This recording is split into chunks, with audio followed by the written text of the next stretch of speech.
Hello, and welcome to the F-14 Tomcat radio show. Tomcat, call the ball. Tomcat ball 6-0. Roger ball.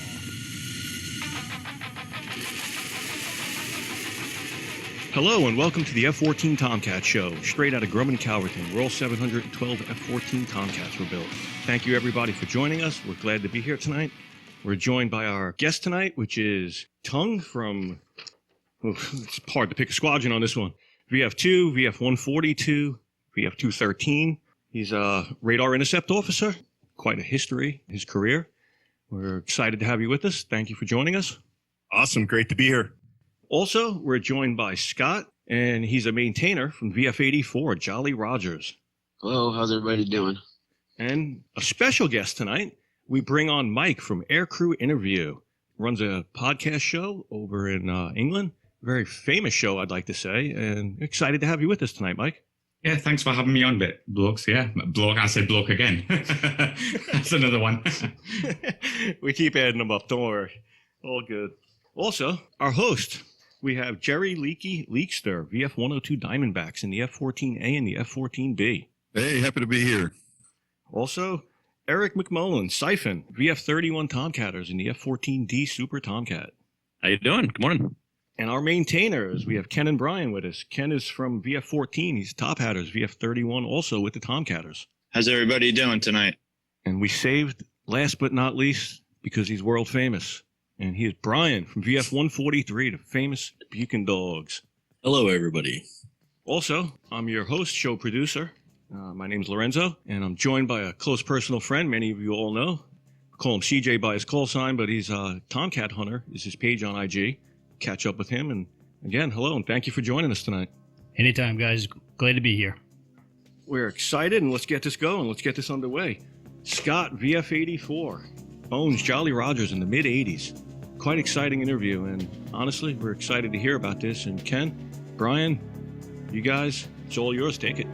Scott, what's going on, buddy? How are you? All right, what's happening?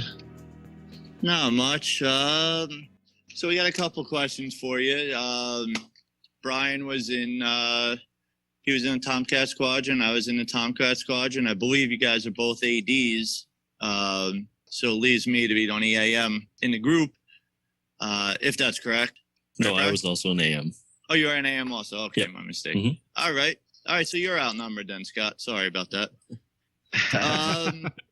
So we both have a couple questions for you. My first question was, first of all, when you got to Oceana, when you got to 101 for the first time, what was the feeling like? Just seeing the way the airbase operated, seeing the way the flight lines were lined up, and how did it feel to you the first time you walked out onto the flight line for the first time? Oh, it was exciting, man. I mean, to go from Millington, Tennessee, A school, where we just had a couple A4s, F4s, and maybe one of them is one that ran. There was no active runway or anything. So to get to Oceana, the master jet base, and just see all the Tomcats taking off, A6s at the time, and of course going to the RAG. I went to some schooling, some fuel system classes, and basically just worked the line in 101 before I got to my squadron. But yeah, it was amazing. Definitely a sight to see for a 17-year-old, mind you. All right. So you said you went to A school down in Millington. That's where you went. When I went to A school, I went down to Pensacola, and I always thought that Pensacola was a little, high and mighty because they had the Blue Angels there, they had OCS there, they had, the rescue swimmer school, the aircrew schools. Do you know of any big difference between Pensacola and Millington? Yeah, we didn't have none of that. Tell them about the Coke machine in the hallway. Yeah. Oh, okay. He drops Blue Angels and all that, and Scott's highlight is the Coke machine that sells Budweiser. 50-cent beers. I mentioned talking to these guys that I was pretty amazed. I had graduated boot camp December 5th, and my birthday is December 18th. So I turned 18 when I got to A school, and they're walking me to my room, and I passed a pop machine, as they call it, and I did a second take, and I was like, "That's all beer in there." He's like, "Yeah, and just here, come on, your room's down here." And I was like, "Whoa!" It was like 50 cents a can. So yeah, that was welcome to Millington. And that was gone 10 years later when I went through there. John Wayne Navy. That. That is great. That's classic. Yeah. Yeah, and then just a couple other quick questions for you. I don't know, Brian, if you have any questions, just, feel free. But, Of course. Jerry knows, Eric knows. 101's a very unique squadron just because they have a sea deck, they have a shore deck. It's the rag for the East Coast rag for Tomcats. A lot of people, I don't think, understand what goes on inside the rig. Maybe you could give everybody a little bit of insight onto how the rig works. They're always sending guys to the boat. They're sending detachments all over the country at a certain time. Can you just explain that a little bit to everybody? Yeah, I don't know how much help I'll be on that subject because honestly, it wasn't more than 90 days. And my time, like I was telling Renzo, was either in class or washing a plane on the line. I didn't get beyond the line division. I didn't see the power plant shop, the shop I should have been in.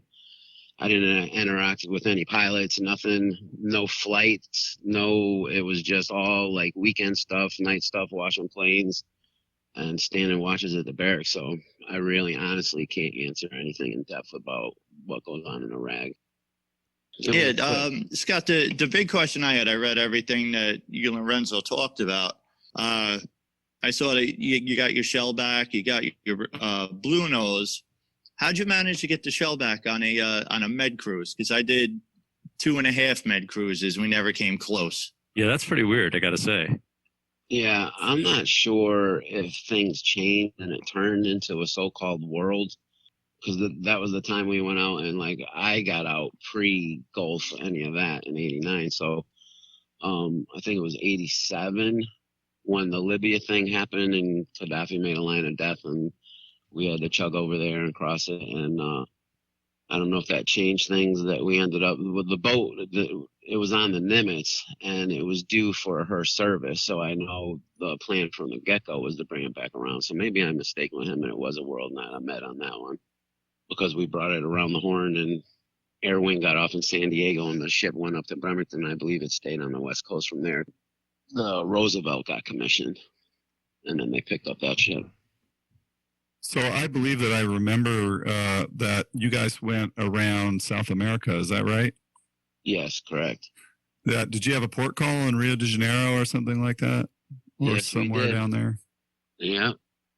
I mean, that must have been quite an experience. I personally never got to do that, but I knew a couple of folks that got to deploy that way, and that sounded really cool to actually go around South America in an aircraft carrier.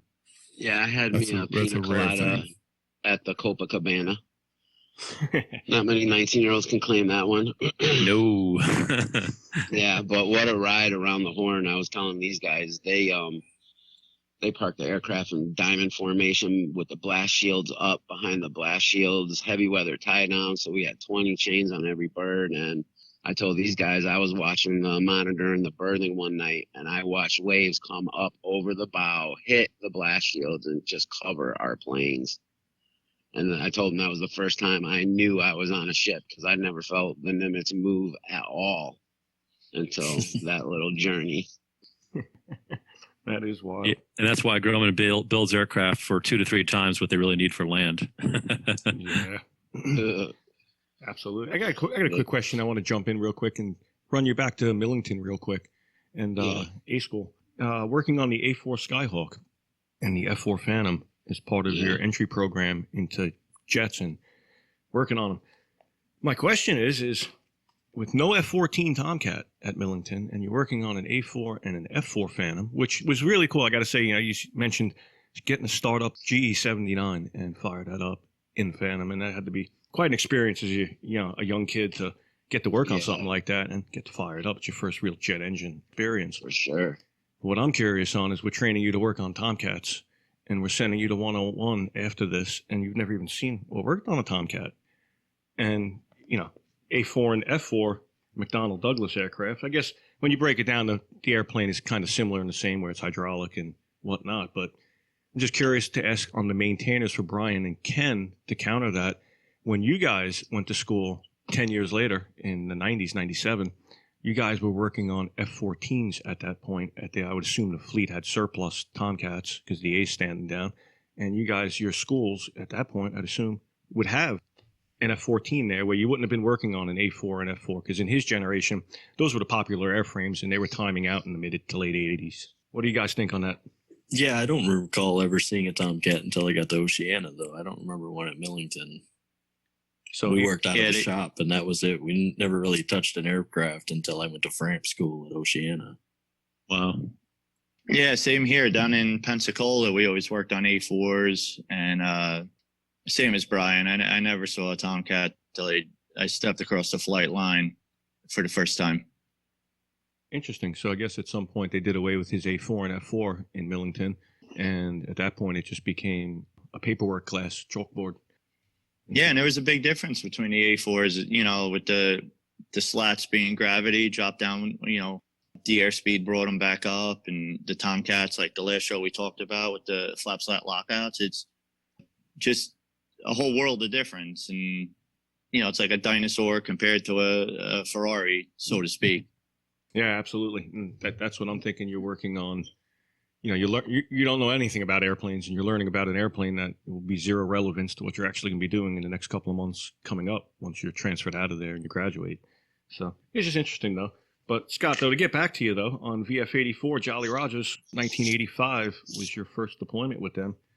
And a Blue Nose cruise, you had the your first couple of days on deck, I guess, and you were there to witness EA-3 accident, which is a big old electronics aircraft with a tailhook. Not sure it necessarily belongs on a flight deck due to the size of it, but it does come and go every now and then back in that day. And what happened with that? You want to take us through that? Yeah, it was night. We were doing night flight ops, and we had launched everything, starting recovery, and this whale, I watched him bounce, miss the cable. We're standing there, watched him hit it about 2 or 3 more times, miss the cable, and I was like, let's bring our chains downstairs. And we went down. As soon as we hit the shop, they said rig the barricade, and we all went running up there and got on the net, and we got the barricade up, and he's just circling the boat, and they said, all right, clear the flight deck, and I ran down into a catwalk 1 level, and our maintenance control was right there. So I got right there to watch the monitor, and he came in, and it looked like he topped the barricade. His nose wheel collapsed. It might have come off when he clipped it, and then I heard him hit the deck because it was right above my head, and I ran back towards the hatch. He slid off the angle. I could the screen's black and white. I could see the sparks flying, and I can hear just the grinding above my head. And when I hit the hatch, they were throwing the boat in reverse. So just the most violent vibration you could ever imagine. And they lit the ship up. First time I ever seen it lit up like that at night too. Yeah, I can imagine, because she's full steam into the wind right now. And they go full steam reverse. It's opposite direction. I hit the catwalk just as we were sailing by the aircraft. The rudder was still sticking up out of the water. So it was 7-man crew on board, and nobody got out. Oh, welcome to the United States Navy. It's one hell of a way to grow up. It was a rough one. Yeah, absolutely. And you had mentioned on that horn on the South Africa, one other thing I want to just touch base, because I find this intriguing also, we discussed in the interview, was when you had all your jets all stacked at the center of the deck and all chained down for the bad weather ride around the horn. There comes a point when those chains come off and the weather's good and the jets get washed and they get moved. And I found it kind of interesting how it would be plane captains, which, you know, you achieved that, and that's cool. Congratulations on that. It's pretty cool to have your own name painted on the nose gear bay door of an F-14 Tomcat. Man, thank you. But along with that comes a lot of responsibility as plane captain. And part of that is when the jet gets moved, you're responsible for your airplane. There's a little pump on the side of the ejection seat that controls the hydraulics. You want to talk us about what that's like when you got 12 jets that's got to move? What happens with 12 plane captains? Yeah, I grew up my father being a car mechanic, and he always complain, and he's like, these engineers don't understand when they build these things. They've got to be maintained. They've got to be worked on. I was like, yeah, Dad, okay, you're getting old. Whoever designed that pump handle in that cockpit, I don't know if they drank or what, was something that had problems at home, but it was just very not well thought because it was in such a tight spot. Like I'm telling these guys that flew in them, right? So you're on the pedals, you're on the pedals and you're waiting hours sometimes, and you're talking 2, 3 o'clock in the morning. They're shuffling things around, and when they get to you, you got to be pumped up because when they start moving you, and if it's a wet deck or a pitching deck or anything, that tractor doesn't weigh nothing close to that bird. And when you start losing pedal, you got to get pumping, and you get some bloody knuckles. I don't care how small your hand is, how fast you think you can pump. You are pumping for your life because you're sitting on I don't know how many millions of dollars, and you've got to stop this thing. So yeah, that I didn't like manning the aircraft for moving around deck. That's for sure. It was just to be clear for folks that aren't familiar with that, what he's talking about is a hand pump that pumps up the hydraulic pressure so that you have pressure on the brake pedals. And the tractor can't stop the airplane if it starts sliding. The only person that can stop it is who's sitting in the cockpit that can step on those brakes. And if there's no engines turning, that hydraulic pressure will bleed off slowly. So you might pump that thing. I don't recall how many pumps it takes to get up to, 2,000-3,000 PSI in the reserve. But after 2 or 3 pumps on the brake, it's gone. And now you got to start pumping again. So yeah, it's a good workout. I'll go on record and give you a number of how many pumps. A lot. All right. More than you want. Too many. It's promotion to plane captain, right? Yeah. Yeah, that's a great story. And, but part of being a plane captain, you had an experience with what we call a high power turnout. And that means it's time to chain up the jet and start it up. And you'd mentioned about that with a pilot had turned in I'll say a complaint, but maybe was having an engine problem and needed you to look at it. You want to take us through that? Yeah, sure. That had nothing but luck to do with that. The guys down, of course, I was friends with all the guys in the mech shop, all the ADs, and the supervisor of the line shack was an AD1 too, so that helped. And they called up one night and said, "Hey man, could we borrow Banasiewicz? We got a high power turn." I'm sure he done. I was like, yeah, I'll go, definitely.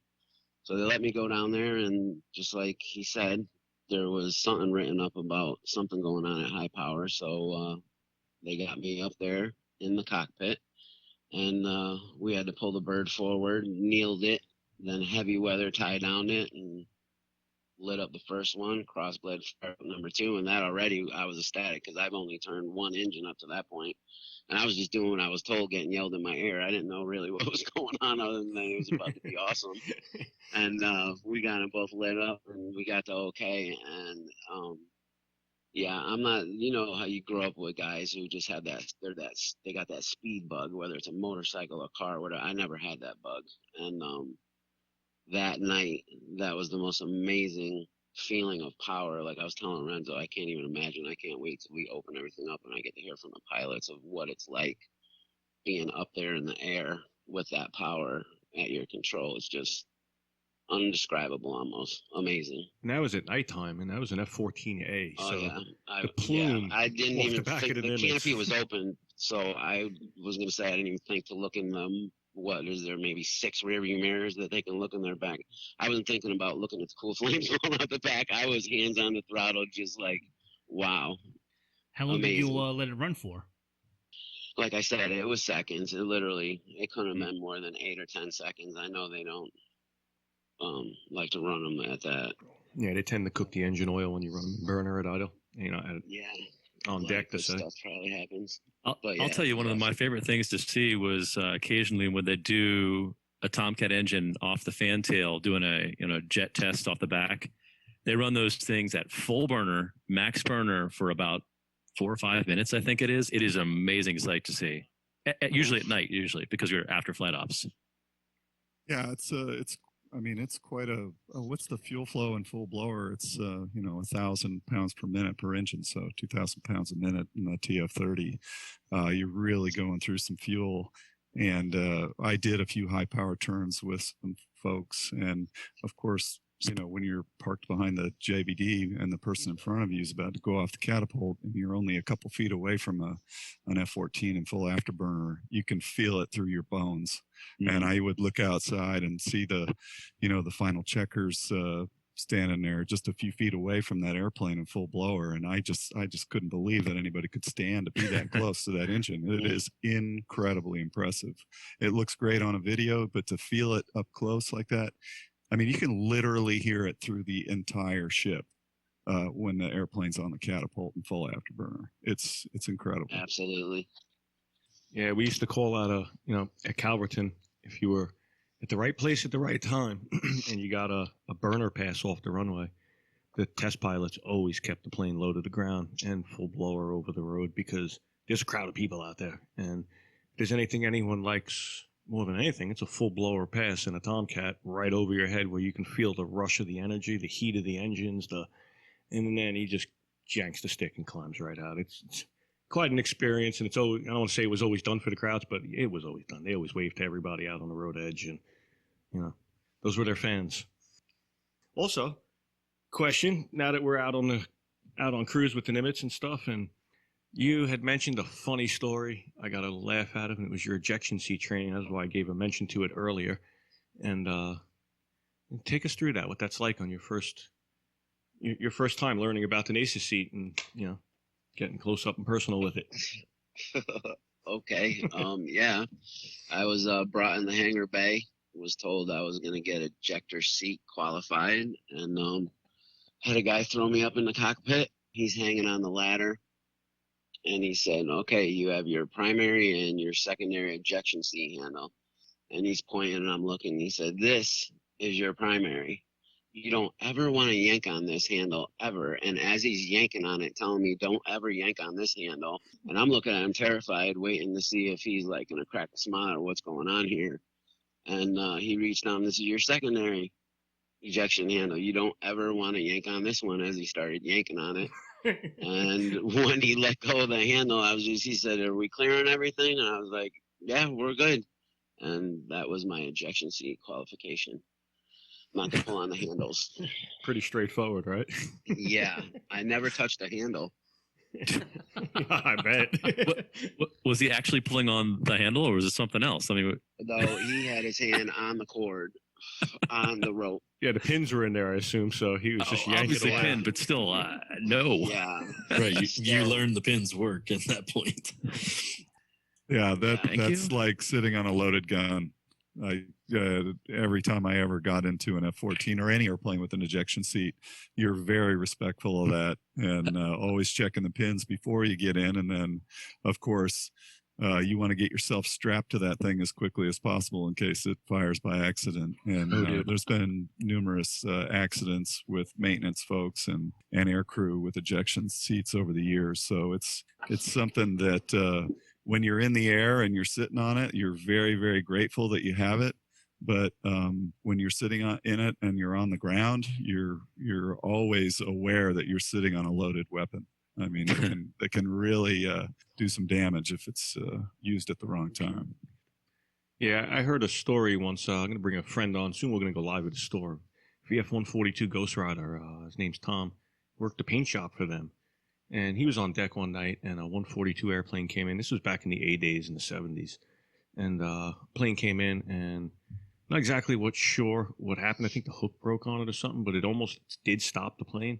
But the plane taxied off the edge of the deck and was hanging there. And the aircrew blew the canopy. And they were indecisive on what should happen. Should they kill the motors, climb out? Should they? And I guess lack of crew communication. The Rio had undid his harness in his seat and decided he was climbing out of the jet and I'm getting out of here. And actually, the pilot got freaked out in the front because he's seeing the water going by on him. It's in pitch black. And so he pulled the lever and ejected. And when he ejected, the Rio was standing on his seat and was obviously killed. And it's a really sad story. But again, the power of that seat it's not like he's, like Lisa said, it's something you got to respect. It's a rocket underneath you, literally rocket engine. It's armed. Really interesting story though. But again, to know the power of the same thing that can save you is also the same thing that can kill you if you disrespect it. Yeah, it's like 15 G's on the initial burst, as I recall. It's pretty solid. Yeah, it's a spine adjuster. Yeah. Not sure too many people come out. Well, I mean, you get the Martin Baker tie tack pin, I believe, when you eject. Comes complimentary from the company. Yeah, that's worth it right there. You bring it with you to the chiropractor. Hey. Then you come out shorter. You get a 10% discount at your chiropractor with that pin. Oh, that is great. And how do we get the nickname? Many people have not maybe heard of this. I mean, the Nimitz itself is a legendary, serious boat. It's got a lot of mystery history to it, as we say, and especially in the movie Final Countdown, great movie that was, and bring the Nimitz and the Bones together, and that's actually your package.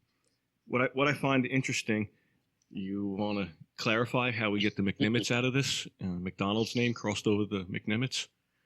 Yeah, that was actually technically my first duty station on board the Nimitz.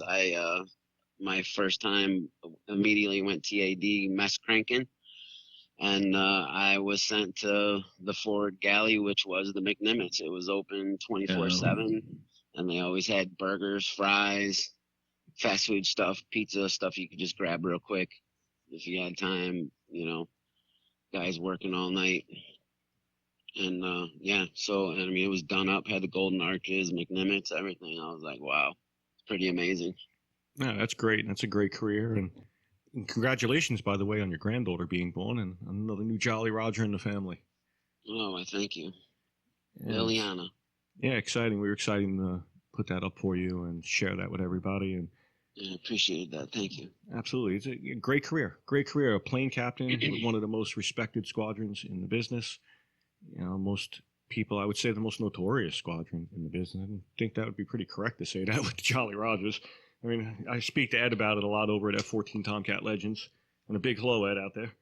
But he'll tell you, you know, there's one thing that makes people motivated, and it's skull and crossbones on the tail.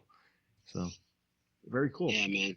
And it's Thank you. cool tonight that we're going to get to check out also the transition on that from 84 to 103, because Tung was actually in right at that era and of 103 as the Sluggers became the Bones. That's really cool, though. But again, Scott, I thank you. And just real quick, you're married, man. 25-year anniversary. Congratulations on that. That's quite an achievement itself. And congratulations. God willing, it's in August. We'll be 25, but yeah, 24 years. We hit August 23rd this summer. So thank you. And obviously, you got kids because we got a grandchild now. So that's really cool. Yep, we got 3 boys and a girl. It was our daughter that had the baby. She's the oldest, and she's active duty Army, stationed in Georgia. Outstanding. Yep. Knew you'd like that. In a closing, you want to tell everybody how you met the wife 25 years ago. I think this applies. Oh. 1987. Anyone know anything that happened around 1987 with the F-14 Tomcat, maybe in a movie theater? You never close your eyes. Yeah, this is Lorenzo's twist on things. We were talking about Top Gun. As a matter of fact, I watched Top Gun today getting ready for the show, okay? And the bar scene when Cruz sings the song to the civilian instructor Charlie. there. Yeah, he said, so yeah, you got your local girl, huh? He said, so how'd you meet her? And I said, yeah, well, it was at the club with a few of my friends, and we just sang this little song to her, and everybody just started laughing. So that's why he's throwing that one out there. I wasn't that cool. But that's a great story. It's inspirational. It's, you know, local girl, Virginia Beach, Oceana, F-14 all around. You're singing to her in a bar, bringing her home. The movies, you know, exploding in America at the time. You're with the Jolly Rogers, and Final Countdown's behind you. And again, you know, great history, great service. We thank you, honestly. It was good times, man. Yeah, thank you. I'm glad to be here. Very cool. Coming up next, we have Mike from Aircrew Interview, our English bloke friend. And he is quite a gentleman. He's quite a person in general, to say. And his love of aviation is second to none. He has been doing his own show for quite a while. His list of interviews in just the Tomcat world. I mean, this is just F-14. He has a huge amount of interviews he's done with some really legendary pilots, honestly, air crews, and you know. But just to mention some F-14 people he did. You can catch Paco, one of the great interviews in multiple scenarios where Paco talks A6, F-14, and Mike did some great work with that. Also, one of our personal favorites, Schroeder from Grumman. Kurt Schroeder, I apologize. And he is our chief test pilot for the F-14 program here. Someone just about everybody knows. And also Keith Okie Nance. That was another great interview he did. Hillary Toro O'Connor, 213, Black Lions. That was a great interview. Dave Parsons, Hey Joe, another incredible interview. Filthy Phil Granfield, and one of my personal favorites, Dave Baronic, call sign Bio. Again, another great interview, and now we get to put the F-14 Tomcat radio show in his resume. Mike, welcome to the show. Yeah, thanks for having me on, guys. And one name you missed out there was Hooter, John Schreiber. Oh, he was Hooter, a great guy as well. Apologize for that one. Yeah, again, another great interview. Excited to have you with us tonight. Let's start out where you found your interest as a young man in airplanes. How we basically got to where we're at right now and running such a fine, great, incredible show you're doing out there. Yeah, thanks very much. It's not going to be as cool as Scott's story or anything as exotic as him. But so obviously I'm UK, as you can tell. I think I was born in 87 and my dad was always into aviation. He wanted to go into the Air Force. He didn't manage to get in. And then obviously Top Gun came out and I think it was about maybe 3 or 4. He played the video for me at home and then I was hooked. I saw the Tomcat and that was me. I was hooked pretty much.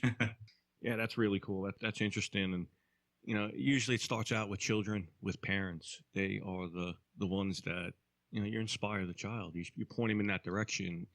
When you take him around the base, and it's not about the plane that's on the base. It tends to help though. But when you take him around the base and that whole atmosphere, that energy, that it's captivating. It's exciting. So, and I remember the first, because obviously when we were younger, my dad used to obviously love air shows. Sorry. And we used to go around the air show scene in the UK. And I remember the first air show, I think it was RAF Mildenhall. And it was a Jaguar taking off in full reheat. And I had to hide under the blanket because it was so loud. And that was my first experience of, something loud. And I was like, oh my God, this, but then I grew to, love the noise. But at the time it was just awful. But now I love the noise. Yeah, I have about the same experience as a child, getting brought to Grumman Calverton and, the Tomcat, and we'll say full reheat to keep with the UK lingo. And oh yeah, I'll try and say burners from now on. But it was honestly, I think I cried, and I think I was scared out of my mind. Honestly, it was a diaper change. I'm pretty sure it's not something you could.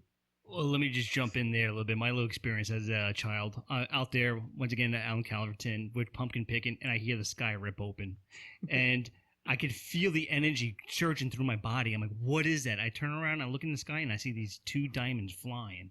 And then all of a sudden I realize, holy moly, those are Tomcats. At this point in time, I know what they are because I watched Top Gun. So I'm probably 10 years old or so. And I'm just sitting there going, wow! Just totally blown away by what I'm watching. That's the prized childhood of Long Island here. I've seen it on both sides. I've seen the Navy at Oceana, full-blown Tomcats, and I've seen Grumman Calverton on the assembly line, brand new Tomcats rolling out the door. And it's the energy and the atmosphere are 2 different types, but yet have the same culminating effect of you're screaming and flipping out. You just can't. Just the only thing I could say for a lot of people that maybe wouldn't know, obviously wouldn't have the opportunity to be at Calverton, there were no flight rules at Calverton. It was farm fields. There was no housing. There was no. So where at Oceana, you're going to fly in, fly out, and you're not going to piss the locals off unless it's the one day a year you're allowed to for the weekend, for the air show. And that usually doesn't go well by Monday morning. There's a lot of angry people in the area. It's for the sound of freedom. And you'll see those actually banners everywhere in Oceana. A lot of people are proud of that. They hang them on their stores. And I love jet noise. But at Calverton, it was quite different. It was all farm fields. So if a Tomcat was low level, we saw a video recently someone put up, I believe it was a Jaguar, and it was running low level down a highway, literally right over the roadway past the traffic. And a lot of people were excited about that.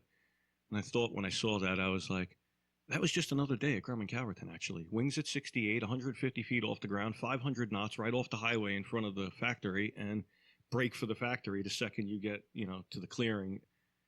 it's different when the people surrounding the area are all working at the factory and their children are all working there, and it's not seen as a negative thing. It's actually a positive thing. You blow over a farm field in afterburner and the farmer's raising his hand cheering, not yelling. It's a big difference because his son's working at Calverton on the assembly line. Really cool, though.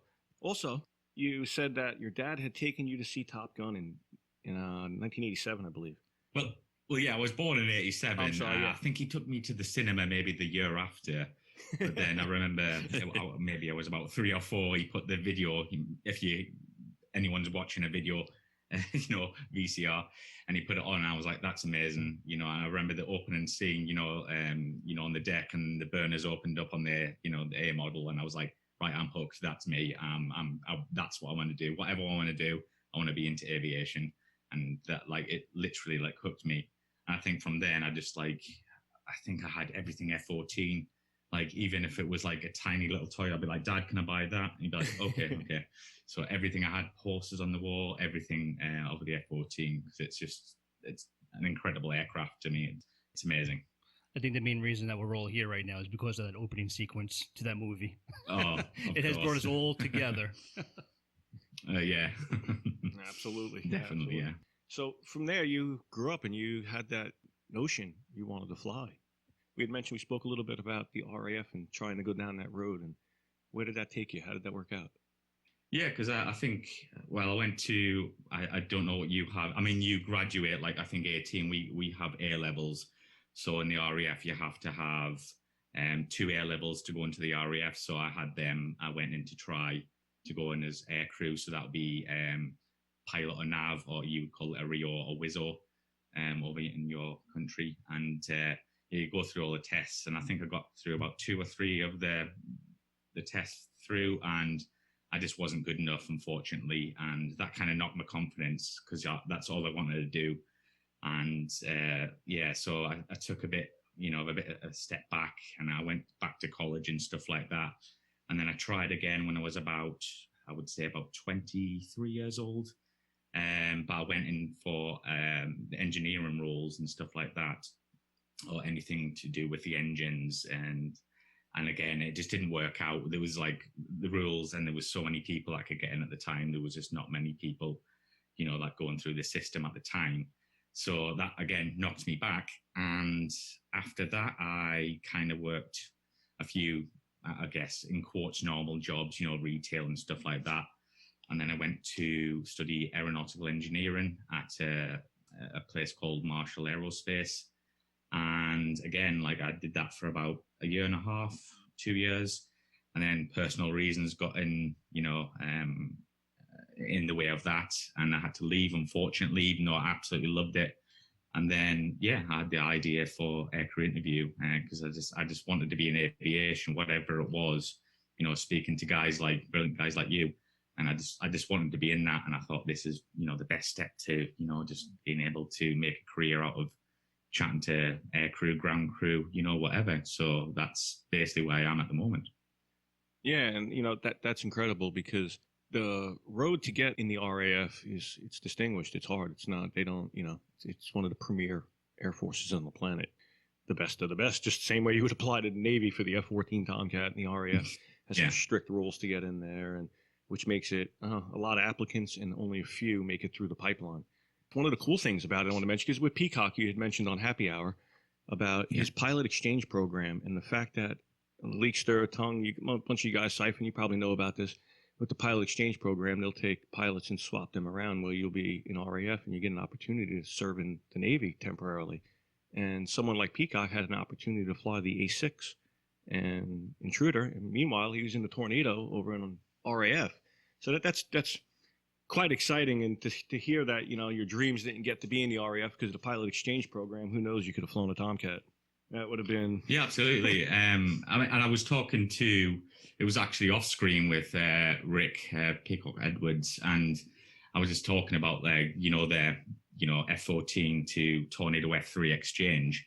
And then there's a few groups on Facebook, and I've seen a few F-14 guys on it.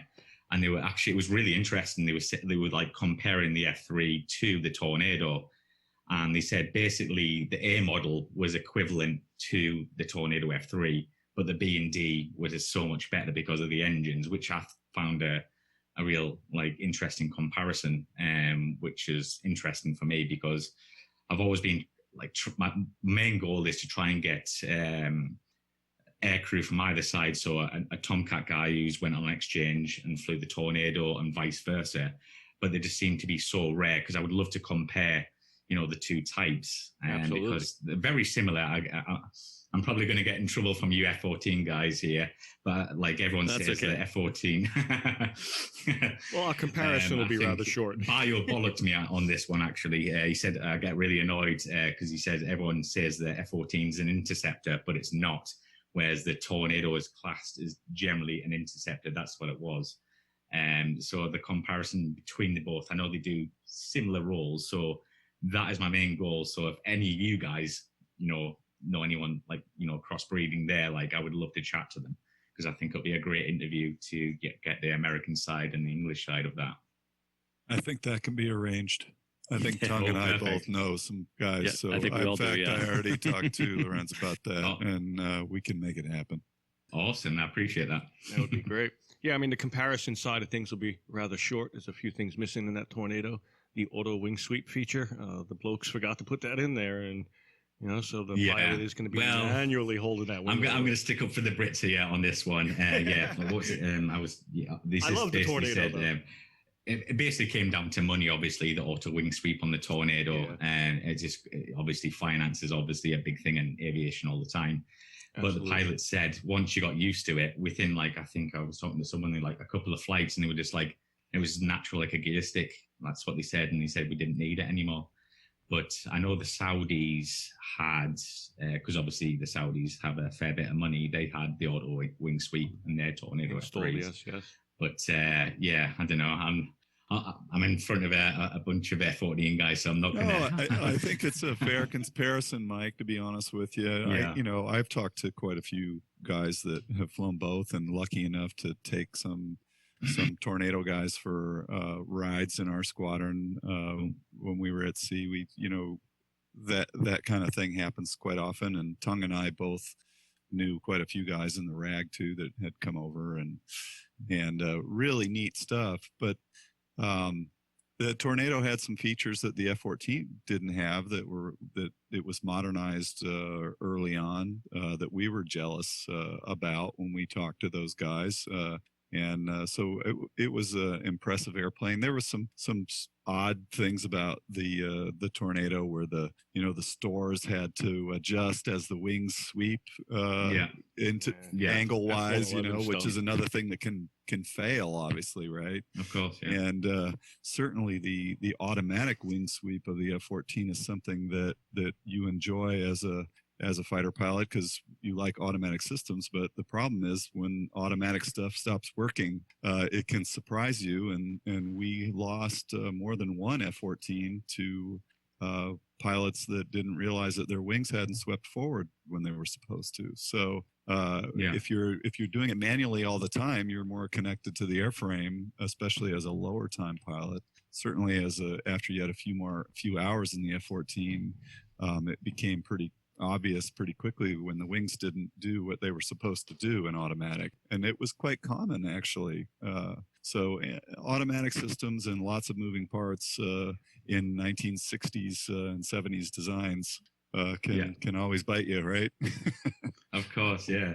And surprisingly, when I was on my Facebook group and I was, obviously honored to come on this show, I was talking about it. And I was like, oh yeah, I'm going to bring up the F3, trying to wind up the Americans a bit. And everyone actually hates the F3 in the UK, surprisingly.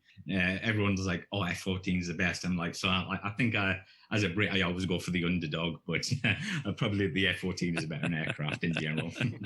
Well, every airframe has its weakness to say in technology, and it's all money. That's what it always comes down to. And I've heard so many countless, F-14A pilots will tell you the weakness was the HUD in the aircraft. It definitely was. In the day when the airplane was first in its inaugural stage in the 70s, the HUD was way ahead of itself. By the time the 80s and 90s came around, the HUD was dinosaur equipment, and it really needed to be replaced. So you ask any pilot that wants to keep his head out of the aircraft in an F-14, and he's doing an intercept to say, he's going to look in the mirrors at his wings before he looks down at the dashboard to get an idea of his speed. He's going to look where the wings are. That's going to tell him his technical airspeed without having to glance down real quick. But so, I mean, again, every aircraft has its weaknesses and its money. So like you said, the Tornado definitely could have had auto sweep. The Saudis did do it.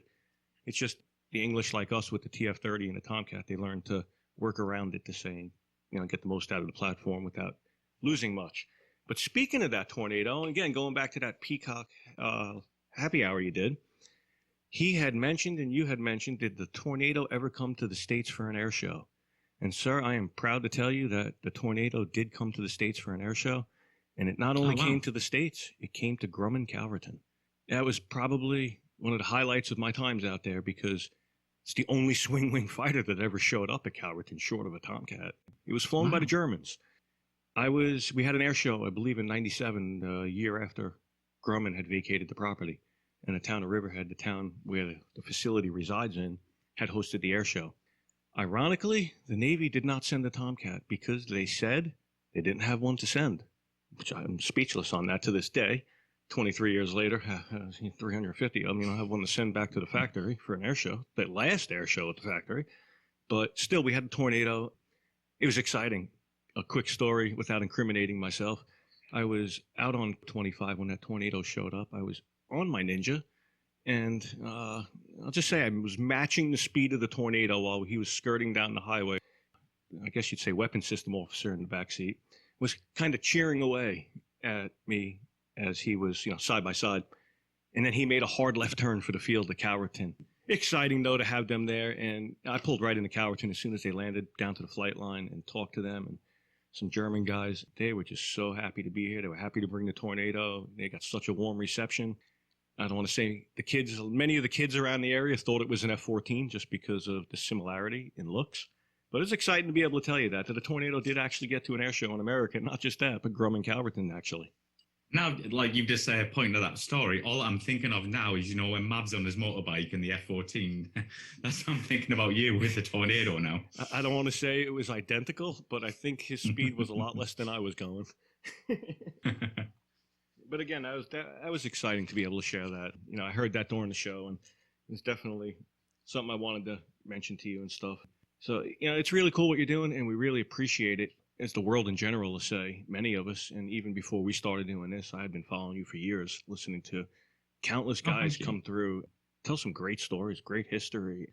Kind of what we're doing here. We're a little more domed over, to say, working with the F-14 Tomcat, mainly. Well, actually, when I interviewed Toro, we went down to... Oh, sorry if I'm taking up too much time. Just stop me anytime here, guys. When I was interviewing Toro, when she came over to the UK, we filmed in a museum at Gatwick, near Gatwick Airport. We went for a few drinks afterwards and stuff like that. And because I interviewed so many Tomcat guys, she said, "Oh, you may as well call it Tomcat interview rather than Aircrew interview." I was like, "Yeah, right. Probably good point." She's good people though. She's a solid Rio too. So good interview. I saw that. Yeah, she's really nice. Yeah. Top girl. And just one more story I actually want to share with you guys before I take up any more time. I actually did see the Tomcat fly because I used to live in America for 2.5 years, and I saw the F-14 fly at Miramar in 1999, and that I was just obsessed. That was my life dream completed. I was box checked, and I was like, that's it, I'm done, that's great. And I was so impressed by it. The wings back at 68 degrees, fast, pass. That was the best thing I've ever seen. It's one sexy airplane, that's for sure. And no matter what angle you look at it at, I don't think there's a bad angle. Yeah, exactly. Yeah, but I appreciate you having me on the show, guys. It's brilliant so far. Well, absolutely, and we thank you for coming, and it's awesome, and glad you can stick around. Again, thank you for everything you're doing for the community. Thank you for logging everybody's history and making it, accessible for the world, for the community to be able to be a part of and learn what they've done and share, so that it's not lost into the wind. It's recorded so that everybody can learn from this. And again, history is nothing. If we don't learn from our history, we'll never know where we're going in the future. And history is nothing more than an example on what we've done. And again, thank you for everything. Yeah, absolutely. And I appreciate your kind words. So thank you. You're welcome. Tung, are you with us, brother? Do you have a copy? I am still with you. Awesome, sir. Awesome. I'm excited to bring you on and feature you. It's mind-blowing. When I first got the resume that you had sent, I'm not going to lie to everybody, I had to stop the printer and put more paper in it. That this is... If I mention one thing, I've left out 10. So I'm going to try and just wing it here from just some notes. But yeah, let's just go through some squadrons you served in 93 to 95, the F-142 Ghost Riders and the F-14A+. And you decommissioned them, and that was on a cruise on the USS George Washington, where you guys went over to Bosnia and Herzegovina and Operation Southern March. GW's first cruise. So the first place we went was to Portsmouth, England, for the 50th anniversary of D-Day. I mean, talk about greatest thing is a nugget in a squadron. Hey, we're going to go do a med cruise. We're going to sail across to England. We're going to kick you off the boat for a week, and then just kind of meet us in France a week later, and then we'll let you guys back on. It was absolutely awesome. From there, you went over 103 to the Sluggers, Jolly Rogers in the transition. You were in Top Gun in 97. Graduated out of that. You Swaziland. You went out of that into, my God, F-14D, Afghanistan, OEF, and VF2. And from there... Yeah, that was actually, 213. Yeah, 213. Doing a Super JO tour over in Afghanistan. Was actually on the Chucky V, the Carl Vinson, when 9/11 went down. And pretty apparent that we were the guys on the spot once all the news started coming in, and we figured it out. So I was supposed to leave the squadron on October 1st of 2001. Never happened. Stayed around, did the whole Operation Enduring Freedom, which a little tidbit for our listeners. When we were sitting out there on the boat, we started getting these, the info on we're going to go to war and we're going to do all this.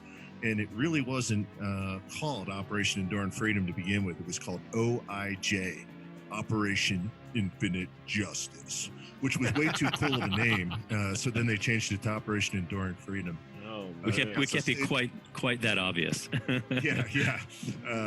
Infinite Justice probably more accurate, seeing how long we were in Afghanistan. Still there. It's amazing. I think back, wow, that was so long ago, and we still got guys over there today. And this is where I'm excited to actually feature you and bring you on the show, and Siphon, Leekster, and everybody is just so excited about that. So let's get this underway. Siphon, Leekster, you guys good to go? Yeah, cool. Well, Tung, as a Rio, I mean, I know that most of our listeners will completely understand what that means, but why don't you just describe just briefly what the difference between your job and the pilot's job is?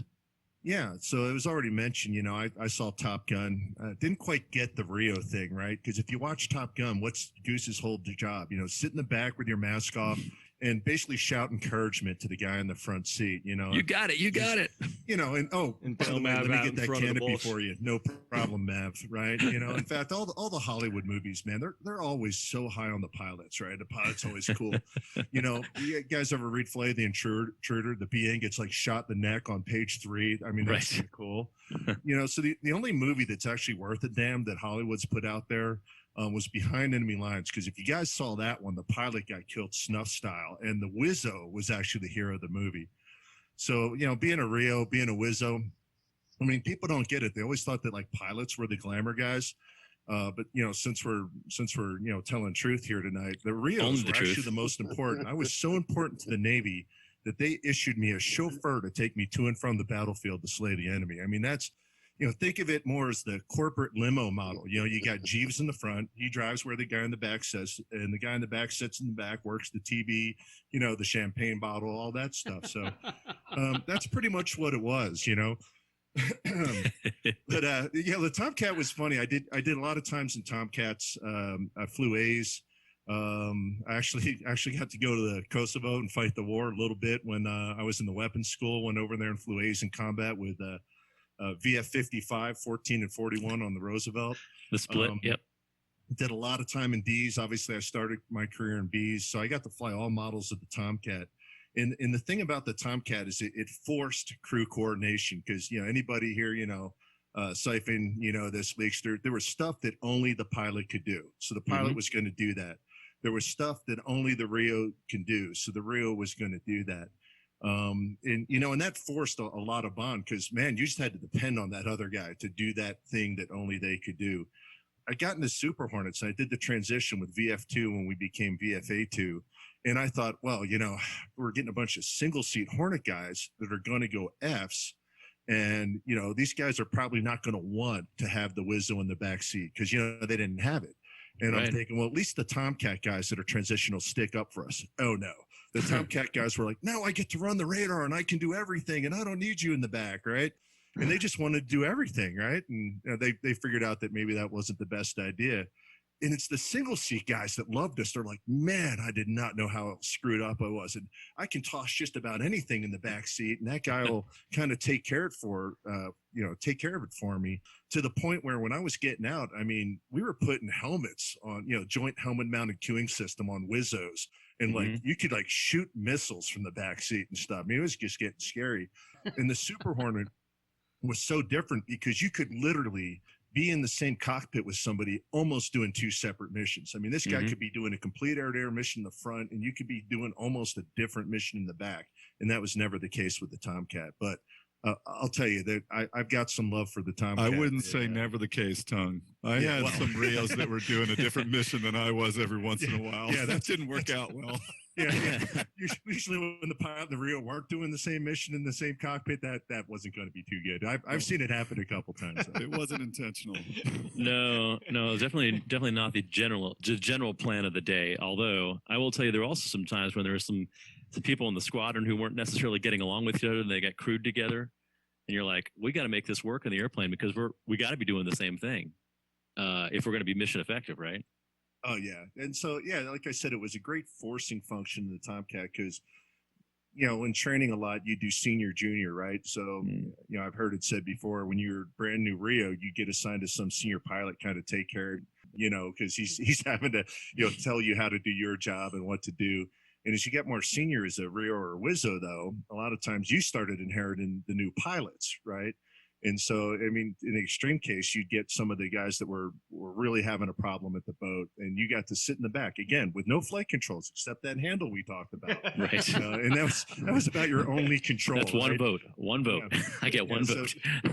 So that's where you learn that Rio voice. I know all Rios have it, right? Power. That's like inside, you're absolutely pooping yourself, right? You're like, oh my God, this 22-year-old pimple-faced kid is going to wipe me all over the back of the ship. And then you calmly key the ICS and you tell him how God and everyone, and certainly the LSOs in the boat, were out to screw us. And it wasn't his fault. And dude, you're doing great. We got it the next time. Don't worry, Paddles doesn't know what they're talking about. The ship keeps, jinking on us. Damn the ship. It's all their fault. And then you don't key that thing like, this kid sucks. You have to have that Rio voice and real calming, and everything was great. So. Well, I don't know if you remember, but this was a little while ago for both of us. But that the part of the test for qualifying for us is, could we be a good cheerleader, right?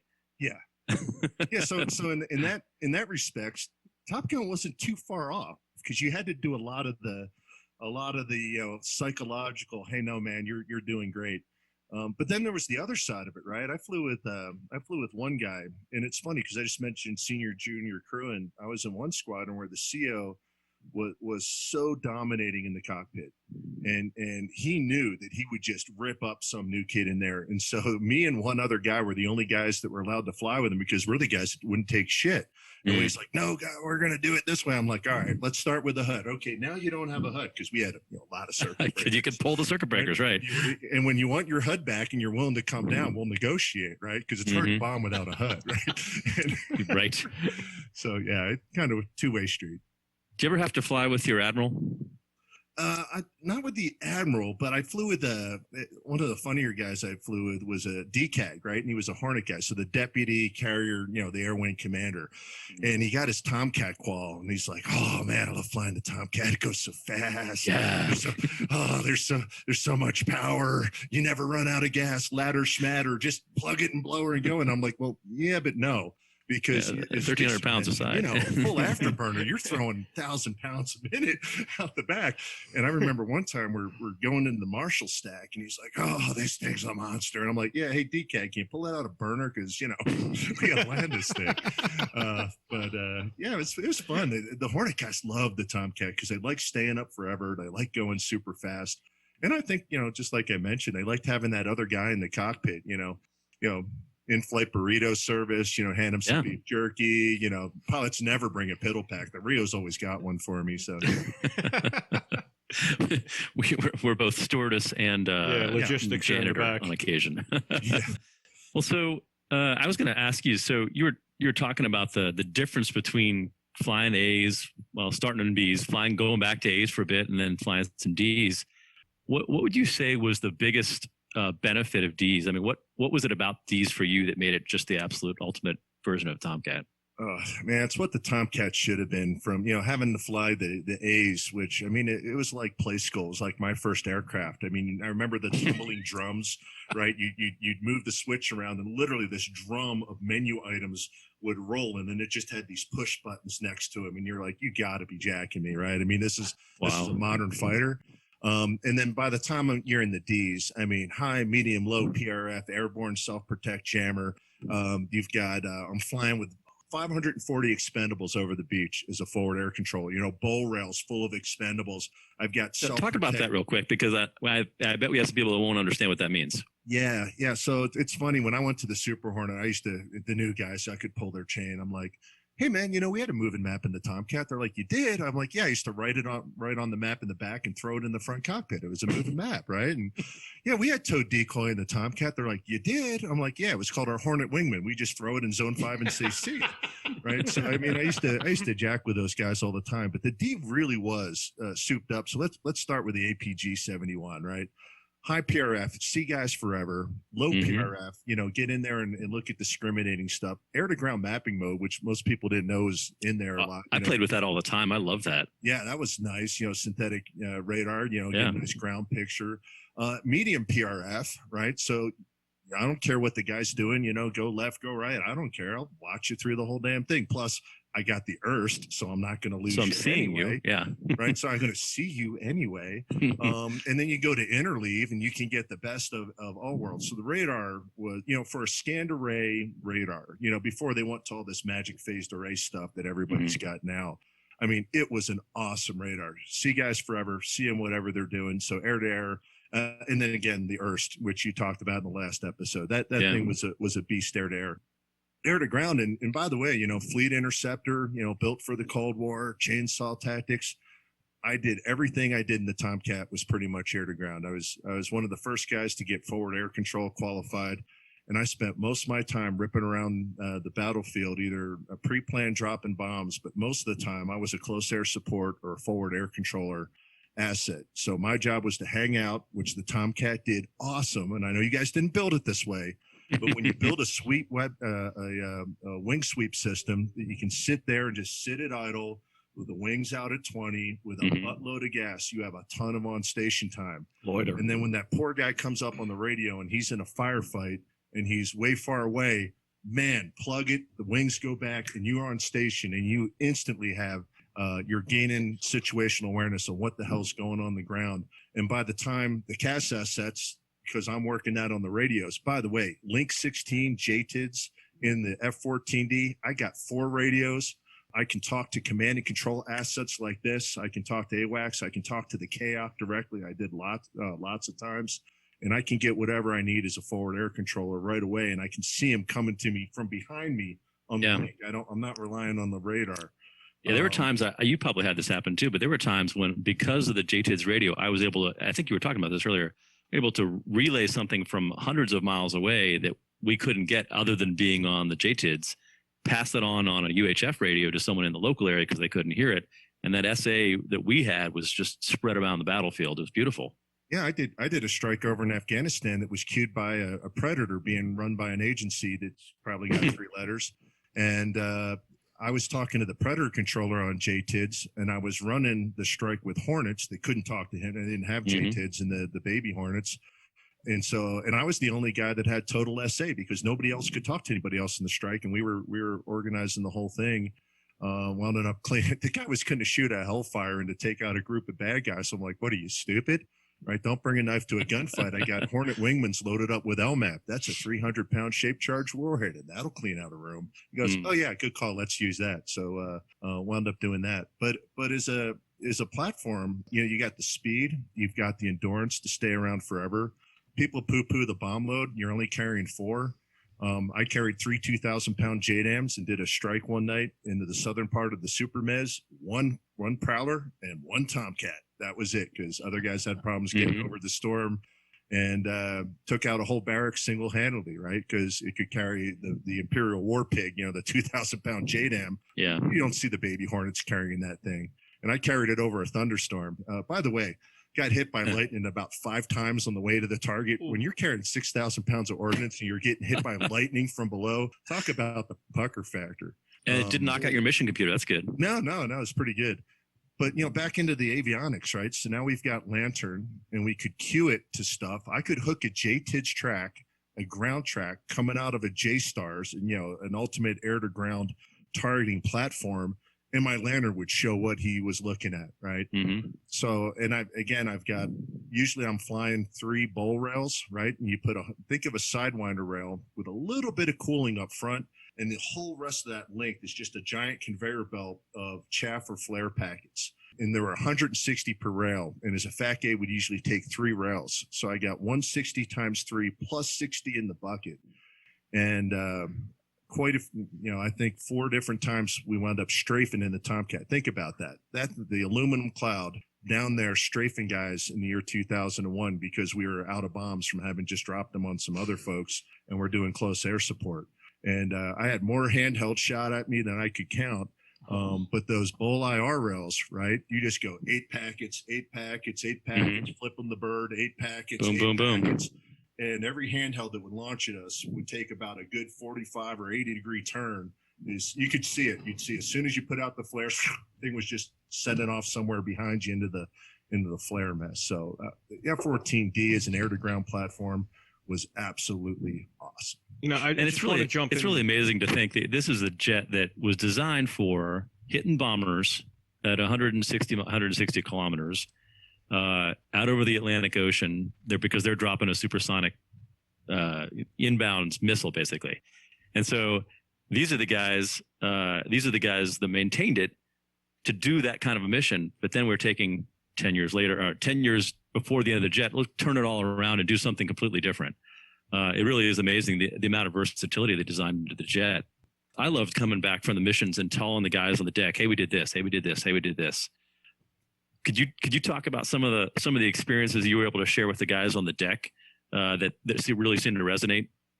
Yeah, one of them I just talked about a strafing mission, and we had come back, and the Orties, the gunner particularly, is like, okay, you guys stop messing with those IR flares, because if you think about where they are, they're in the Sidewinder rails, which sit way forward next to the intakes, right, pretty forward on the jet.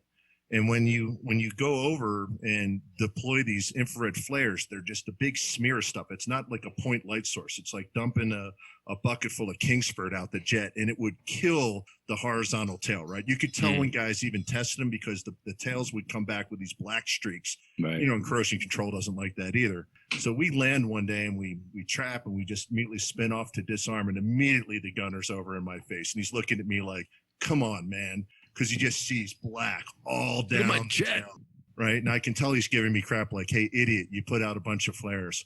And then I'm kind of giving him the sign, like the gun sign with my hand, and I'm pointing at it, my fingers, and he looks up, and he's like, "Holy poop, these guys shot the gun. What the hell went on?" And I said, this is where I really screwed up. I told the Orties, I go, "Whoa, what do you guys see? I got some real good Orty porn here," right? I said, we had to go down and we did 4 strafing runs, and I've got, because the FLIR, the Lantern, you could cue it to the HUD, right? And I'm like, I got this great Lantern footage of 20 millimeter semi-armor piercing, high explosive incendiary ammunition, just going out there and saving some guys' butts. We totally strafed a bunch of guys. The other guys could break contact. It was awesome. Unfortunately, when I brought my tape down, what happens in the F-14D when you pull the trigger? People it puts the recording to the HUD, because it assumes you're shooting a missile. And there's these dots all running across this wadi, and then it goes to this washed out HUD for like 15 seconds. And so I didn't have any good footage to show him. And I was like, "Oh, I'm really sorry. But you guys," I'll tell you what, I told the Orties, I said, "Look, no kidding, you guys load that stuff every day." And it was a pain in the butt to load those bowl rails. You guys load that stuff every day, and you don't get a lot of thanks. I said, I can tell you without hesitation that stuff absolutely saved our butts today.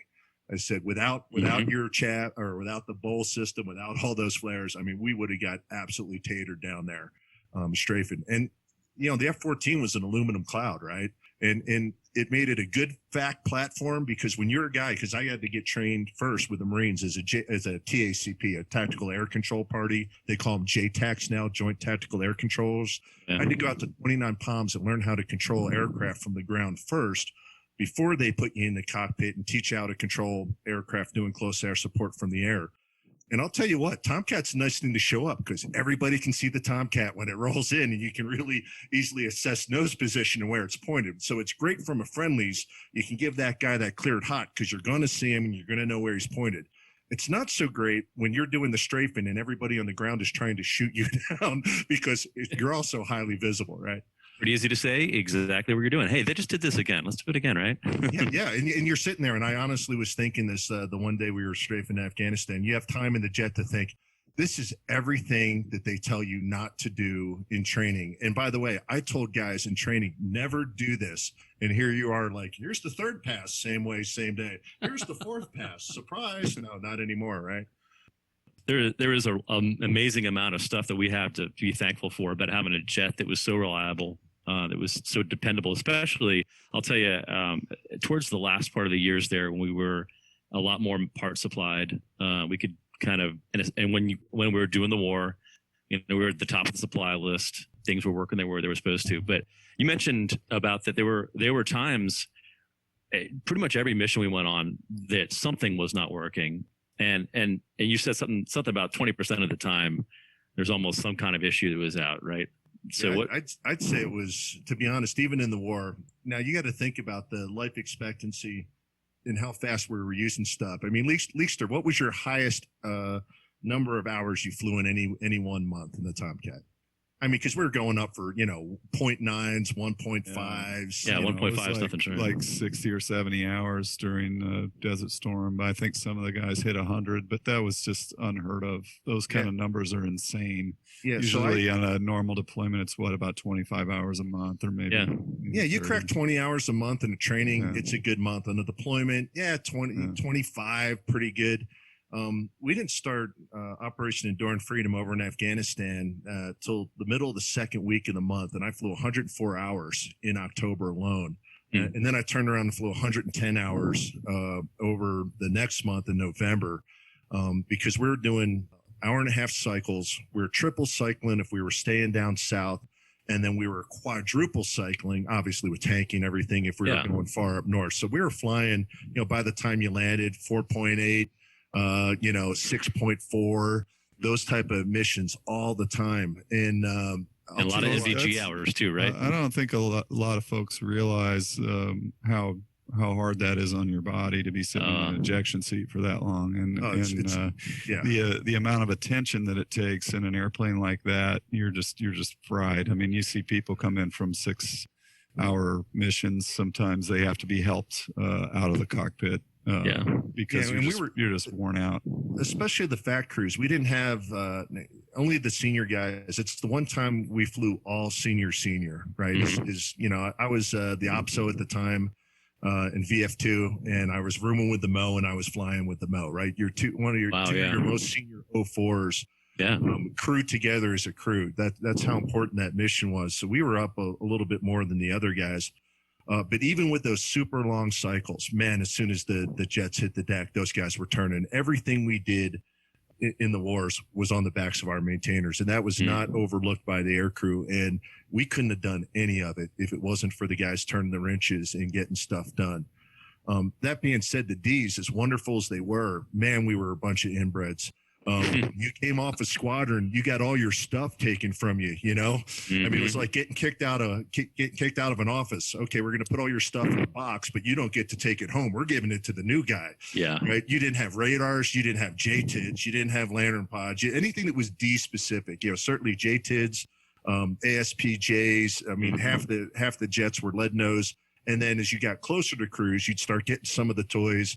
And then when you're out on deployment, you actually, you know, you were the frontline supported guy. It got to the point where you're like, hey, man, you know, this radar is really doing something weird. It's, you know, it's like what 103 used to do about 6 months ago. and it's the same box that it made It's the exact same all the way box. through A and D, and you're like, I knew it, it's the same damn box, right? And you know, it was a little bit inbred, but you know, it got better as the squadron got down. But if we had the part, and again, it was all a parts issue, juggling the D squadrons to get the materials. And once the guys had it, they were magic. I mean, stuff that the maintainers could do in the limited time, you know, Tomcat's first down, last to launch type of thing. But you don't realize the force multiplier that this Tomcat was in an air-to-ground roll. Because when I was flying, you know, I did some end time in Super Hornets, but it was really mostly with Charlies. And the Nighthawk was horrible. Their targeting flare was just miserable. It was good, not good. They couldn't see squat. So we would go out there with a Tomcat or two, sometimes just one, and put 4 Hornets on my wing, and they are a belt-fed magazine, and they can't even see what they're hitting. And I'm just lasing vehicle after vehicle, and they're buddy bombing on my lays, and I'm guiding it in. And they would go out, and I would slick off 4 Hornets, and every single one of their weapons was guided in by a guy in the Tomcat. And that's what type of force multiplier it wound up being in the air-to-ground roll, you know, at that time in its age. You know, and then when we got the Super Hornet, the F models, you know, are still doing a lot of that, right? Because you can get a guy that can go down in the tunnel. And I'll tell you what, the FAC-A mission, there were times, you know, where I just pressed the I believe button. I go, dude, your job in the front is to not let us get shot down, avoid the stuff, and I'll try to pimp you when your nose has to be pointed on the target so we can get a mark or we can get our stuff on deck. And the pilot was spending this whole time keeping us alive, and I was in the back, just in the tunnel, not even looking outside, trying to run the mission. You know, I got different guys at different stack altitudes and coming in different time on targets. And it really was the trust factor. I mean, you already got to trust the guy in the front seat, and he's got to trust you. But when you were doing that forward air control mission, it was a whole nother game in terms of trusting the pilot to take care of what he needed to take care of, and him trusting you. Yeah, it's pretty good stuff. I mean, like we were saying, no one ever thought of the Tomcat doing that when it was designed. But just the ability that they designed in the aircraft to be updated. Talking about what you guys had, you know, beginning of OIF, I was going through the RAG while OIF was being kicked off. Right. So the first time I'm a Rio in flying Ds. I never saw an ASPJ, never saw a Lantern, never saw JTIDs, I barely never flew with a radar, honestly, in the RAG. I'm a radar intercept officer, but all the radar parts were going to the Middle East. So probably 3/4 of my flights, I didn't have a radar. And it was a challenging time, but that meant that you guys were getting the best support. And that's what it took to make it happen. Yeah, so absolutely. You know, I just want to jump in a second and just say, it's amazing, first off, to hear the story of the F-14D at work, you know, especially with a competent aircrew, Tung, obviously. He's quite schooled on what to do in the back seat. I just want to mention that the Navy and Grumman in the 80s, when they first originally had looked at the F-14D program, Navy was on board 100%, and they had initially agreed to upgrade the entire fleet to D standard by the mid-90s, and that would put them at 350 F-14D Tomcats out on the line. Obviously, politics would change that in about 1989. We'll leave the name out for the moment. We got left with 37 new Ds off the line and 18 remanufactured F-14As into DR standards. It's amazing because they canceled the airplane, and yet when I sit here and I listen to the story that Tung is saying right now and the projection of power of this airplane and what it was capable of, what the mission grew into. Because initially when the D came out, like he was saying, forward air control, these missions didn't even exist. And if they would have, they probably would have been given to a Hornet to say. And yet the Tomcat, again, stepped in, fulfilled a set of shoes, a role that was never asked of it initially. Yeah, it was born as a bomber. Everybody knows that. But I think we all know it was dropping dumb bombs, and that really the software wasn't even right. So that's why the Navy ran to Interceptor. They already had the A7 on deck, the A6 on deck. Plenty of bombers, so it wasn't critical that airplane drop a bomb. As those airplanes faded out, we went into the Gulf War. They're watching everybody bomb the Tomcats and scratching their heads going, we want in on this. And so when you listen to Tung bring this F-14D into combat, like he's saying, in the forward air controller mission, it's absolutely amazing. It is amazing. Like he says, JTIDs and the data link, and this airplane is coming together and it's performing a mission. It was never asked for it, and it was excelling 100% at it. That's quite a worthy note to add in there. that 37 airplanes canceled out of 350, and yet turn around and look at its value to the Navy in that moment. Mm-hmm. The airplane was Well, priceless.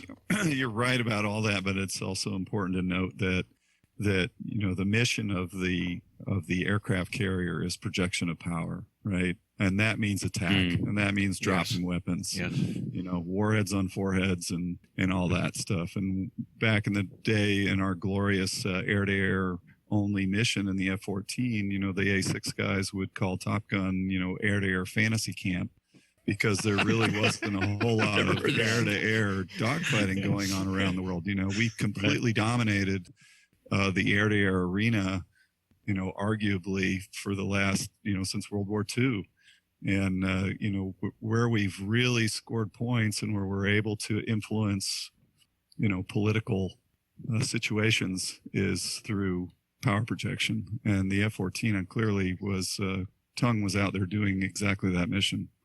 And us early F-14 guys, I got to do a little bit of the air-to-ground mission, nothing even close to what he's describing. It's mind-blowing how effective it was. And like I said, I'll tell you, I'm really jaded. But on any given day, if we were cruising down wherever, bad guy country, and I had a Phoenix on there, and I got, two groups, whatever, hostile, and at the same time I got a call from a guy on the ground with immediate JTAR, you'd think a second, God, I'd love to unleash the Phoenix, but you'd immediately pitch in and point your nose at the ground. Yep. And it's something that the Tomcat guys really, I was in a squadron where when I first got to the squadron, we were being brought over to the weapons school, and they're like, hey guys, we're going to talk to you about low levels and putting bombs on the plane. I'm like, what? And I was like, holy smokes, they're talking about that panel, the thing that we use to jettison the tanks, but otherwise don't touch that damn thing. Left panel in the Rio pit. We're going to use that, right? And there are a lot of guys, coming out of the earlier generation that's like, we're air-to-air guys. We don't do that air-to-mud stuff. We debrief at the bar, okay, got it. But the community really, especially in the out years, came to embrace. If I had to give you the best mission the Tomcat could do to this day, I'd put, close air support, forward air control, number one, and with a ridiculously close second, and maybe even first, depending on who it was. With CSAR, right? Yeah. And I was on call for a couple CSARs too, right? Because that was our other job as a FAC, is be able to flex immediately at a moment's notice and to go in to pick a guy up. So that's just for those uninitiated. CSAR stands for Combat Search and Rescue. Yeah. So if we were airborne and somebody went down, we were going to immediately flex into that role, keep people off them, try to coordinate the helos, getting him into where he was done, authenticate him, and get that guy picked up and brought back, which, of course, is a righteous mission. But I'll tell you what, I'll tell you what my best day in the aircraft was, and I'll tell you what the worst day is, and it's the same day. It's about 15 minutes apart. And as a qualified FAC, I'd been doing stuff for a while, and we'd been on the ATO, the plan, the flight plan for where everybody goes and what they do for close air support for days, but nothing had been going down. Guys have been hitting dump targets. And I went to check in one day, and I, do my formal check in, and the guy says, shut up, you got the friendly's position. And I'm talking to him on an encrypted radio, so I feel pretty good that he's a friendly. And I'm like, yeah. And he's like, God, and I hear a firefight going in the background, and he says, hey, you guys haul ass over here. And remember, this is Afghanistan. So we're talking Northern Alliance, we're talking soft forces, guys running around on horseback and stuff. And so we haul butt over there, me and a wingman, and we each have 2 GBU-16s, which are 1,000-pound laser-guided bombs each. And we said, yep, we got you. And yeah, is that you on top of the hill? He's like, that's us, and they're all over us. And he goes, hit the bottom of the hill, the south side. So we roll in right away. I just put the lantern down there, designate, bam, 1,000-pound bomb. He goes, hit him again, halfway up the hill. We come around, and a couple minutes in this, we're out of bombs. I put mine halfway up the hill. -2's watching it, and he goes, put it 3/4 of the way up the hill, and you're hearing the kick, you're hearing the battle in the background. And so Wing's like, yeah, I saw exactly where they went. He puts it 3/4 of the way up the hill, and he goes, I'll censor the language, but he says, bleep and put it on top of the hill. And I come right up, I go, you're on top of the hill. Understand this is danger close. He goes, just put it on the bleeping top of the hill now. And so my brother rolls in, puts a 1,000-pounder right on top of the hill. Hey man, how was that? Silence. No, yeah, silence. hey, how was that? Get all choked up. And man, I had a knot. We didn't hear from him for like 10 minutes. I thought we killed the friendlies that day. I was like, and you get that knot in your stomach. You're just like, oh, shit, But so about 10 minutes later, guy comes up on the radio. So I go from the worst day in the cockpit where I'm just, you're just so knotted up. Well, he comes up on the radio, and I wish I would have saved this recording to today. He goes, man, you guys still up there? We're like, yeah. He goes, that was awesome. You must have got 50 of those. I'm okay. My guys are okay. My horse is okay. That was awesome. When you have a guy tell you his horse is okay, you're thinking, man, I did some pretty good work here today. What is this, a civil war? Come on. Yeah, exactly. And I had a couple of these, and I'll tell you what, Afghanistan was Star Wars meets the Flintstones, right? Yeah. Because the last guys they fought were Soviets and dumb bombs and stuff, and we got over there, and they weren't ready for what we were bringing, right? And so, I mean, it was later that day where the guy's like, well, what do you got left? I'm like, nothing, 20 millimeters. Like, well, hang out. They don't know that, show them some leg. And it was one of those strafing runs was about 15 minutes later where I'm calling them like, hey, we're telling Charlie on the cycle. There's more guys on the tanker. I'm calling them, telling them to get their butts over here now, but we had to go and strafe because we were already out of bombs. So, but that I'll tell you, that's easily that was my worst day in the jet for about 10 minutes, and it was it goes from 0 to hero, and you're like, oh, thank God, Yeah, there's something that just the lantern can't tell you. The video on the lantern, you can only see so much. I'll tell you what, and you hit it. The D had some stuff, right, and you could pretty much solve the air-to-air thing yourself. Right now, you wanted that AWACS or that guy to go hostile, just to give you the warm and fuzzy. But especially with JTIDs and some other stuff we had, you could solve that, right? You could take care and you could figure out who's good and who's bad. In the lantern or with the lantern system, it was a good picture. But I'll tell you what, I got a vehicle on the ground. I might even tell you I got an armored vehicle on the ground. Hell, man. And as a FAC-A, I know where the forward edge of the battle area is, the FIBA. I know where the FLOT is, the forward line of troops. But we always had special forces operating forward. Things change even from when you briefed and launched to what was going on the ground. And man, you better make sure. And I was almost always, now sometimes we were way out beyond in kill box stuff, and then it was just, fish in a barrel. But when we were doing the no kidding close air support mission, man, I was dependent on that guy on the radio on the ground to double, triple confirm that what we were about to drop on. I was really, even with the lantern, I was really reliant on other folks, usually on the ground, to make sure we were getting the right thing. It is a strange problem to be at. You're like, I feel like I'm there, but really you're, a good couple miles above them in many cases. Yeah. And your perspectives are completely different. You're that God's eye view looking down. I'll tell you what, there was one day, there was a guy at an airfield and he's like, do you see a wadi? I'm like, oh yeah, dude, I see about like 50 of them. He's like, all right, from the wadi. I'm like, no, dude, start from the end of the runway or something. He's like, all right, from the big wadi. I'm like, dude, say wadi one more time, mother. Right. I was like, hey, start with something that makes sense to us. We're up here, your big wadi is a little dirt road for me. Give me something I can work with. Yeah. Plenty of times I was like, like over a city or like that. Okay. I see the big central mosque. Can you talk from there? Yeah. So. Hey, let me just jump in here for a second, and I just want to say just a huge thank you to you guys up there in the air, because I was down on the ground. I was Army infantry, and when you guys would roll in, not only was it just a huge morale booster, but when you guys would drop ordnance, it was amazing. And like I said, you guys saved our asses a couple of times. Do you want to kind of interject a little bit with you're saying how you're looking down on us on lantern pods? I don't know at the time, because at the beginning of the war, I don't know if it came out. Because when I rolled in, it was the second phase of OIF. So I'm going to show you guys. I actually still have a bit of it for podcast followers. It's a little IR tab. I have it on the top of my hat. I still wear it today. So I'll put it up on the screen here so you guys see it. But this would sit on top of my helmet or on top of my hat. And it was always told to us, make sure that this is visible so the helicopters and the aviation can see you. So whenever you guys would roll in, we'd always like make sure your helmets are pointing up. Now the one thing we were missing, and I'll tell you, maybe the helos was helpful for. Yeah, because they were a little bit closer. You guys were way up there, but in our minds it was like they could see us. Well, I'll tell you what was good: the little IR strobes, because we did a lot of stuff on night vision goggles, right? Yes. And when we see the friendlies blinking, you didn't bomb the blinking stuff, right? The IR blinkers. Not we were very super.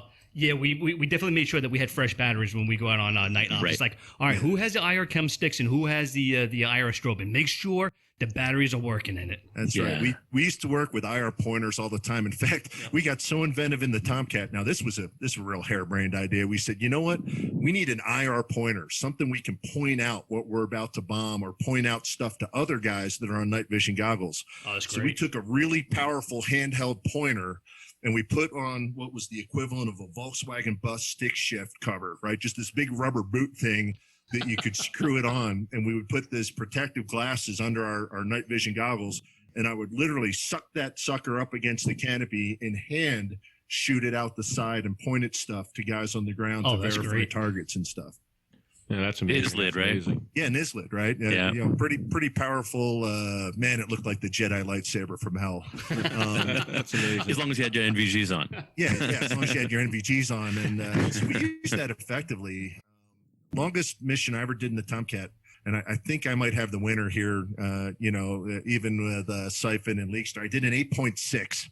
Yeah. First night of the war before shock and awe with some very elite special forces way out west, and would be on station as a control in FAC-A, raging around, doing crazy stuff, hop over the border to Saudi, get some gas while the other FAC-A was on station raging. And when he was getting kind of low, he'd tell us, we'd jump off the tanker and relieve him, and back and forth we won all night.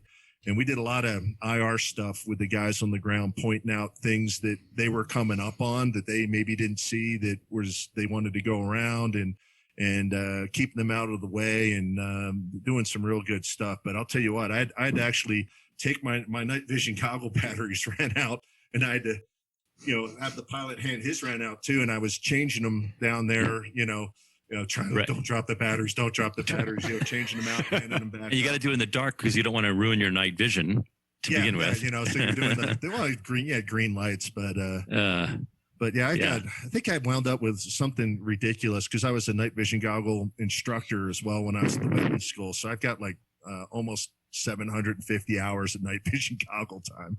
Oh yeah. Wow. Yeah.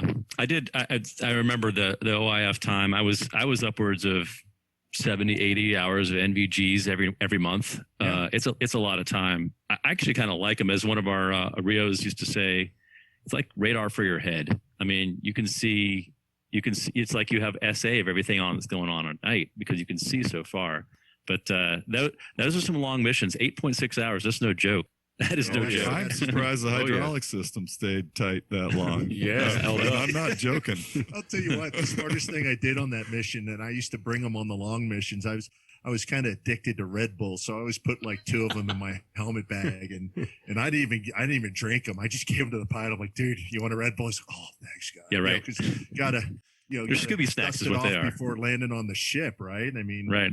That's what I hated about Rios, man. After that night landing, they'd go, oh, I'm going to bed, and they'd be sleepy in 5 minutes, and I'd be bouncing off the walls for an hour because I was so scared of that night landing.